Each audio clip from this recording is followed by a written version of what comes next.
Irrigation AE Nikesh ఇంటిపై ACB దాడులు చేసింది. ఆదాయానికి మించి ఆస్తులున్నాయన్న ఆరోపణలతో నికేష్ బంధువుల ఇళ్లలోనూ అధికారులు తనిఖీలు నిర్వహించారు.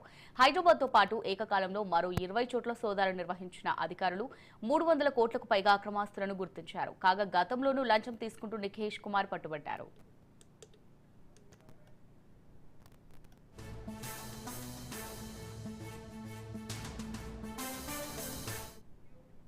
ఇరిగేషన్ ఏఈ నికేష్ ఇంటిపై ఏసీబీ దాడులు చేసింది. ఆదాయానికి మించి ఆస్తులున్నాయన్న ఆరోపణలతో నికేష్ బంధువుల ఇళ్లలోనూ అధికారులు తనిఖీలు నిర్వహించారు.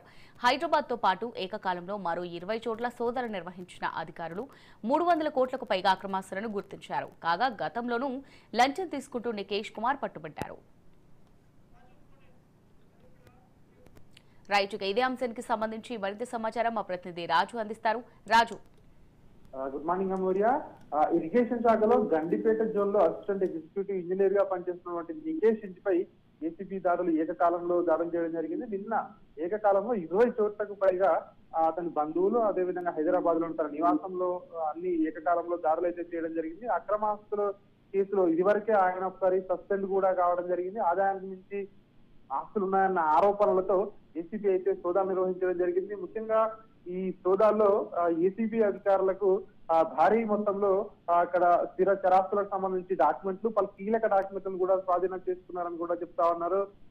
గత ఏడాది మే 30న ఇదే లంచం తీసుకుంటుండగా ₹1,00,000 లంచం తీసుకుంటుండగా కూడా రెడ్ హ్యాండెడ్ గా ఏసీబీ అధికారులు పట్టుకున్నారు. అప్పుడు సస్పెండ్ కూడా చేయడం జరిగింది.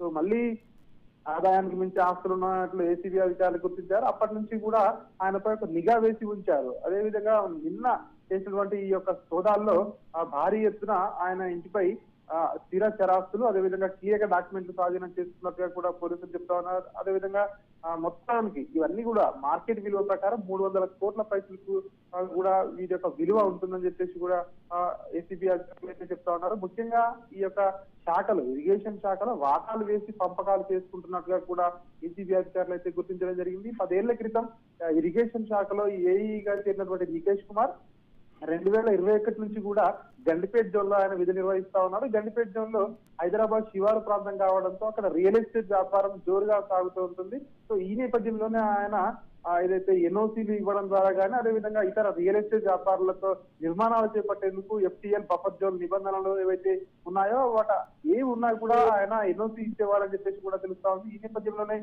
ఏసీబీ అధికారులు ఆయనపై మాటు వేసి పట్టుకున్నట్టుగా కూడా రెడ్ హ్యాండెడ్ గా గతంలోనే దొరికారు. మరి ఈసారి మాత్రం భారీ ఎత్తున ఆయన వద్ద నుంచి స్థిర చరాస్తులకు సంబంధించి అక్రమాస్తులు ఏవైతే ఉన్నాయో ఇవన్నింటినీ కూడా ఏసీబీ అధికారులు అయితే గుర్తించడం జరిగింది. అమూల్య, రైట్ రాజు, మరి 300 కోట్లకు పైగా ఆస్తులు అయితే గుర్తించారు. ఈ రైట్స్ తర్వాత ఎలాంటి చర్యలు తీసుకునే అవకాశం ఉందనుకోవచ్చు?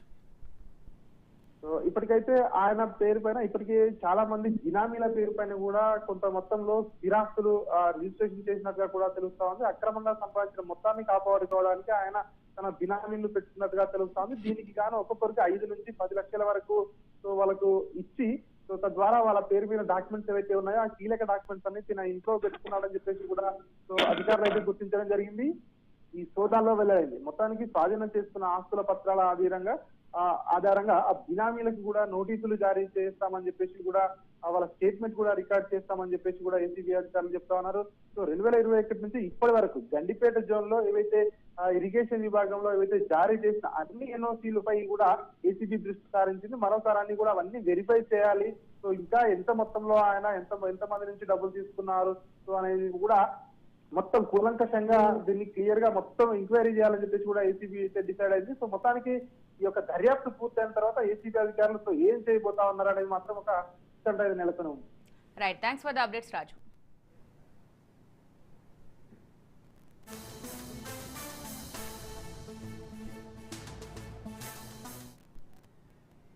ఫంగల్ తుఫాన్ తీరం దాటింది.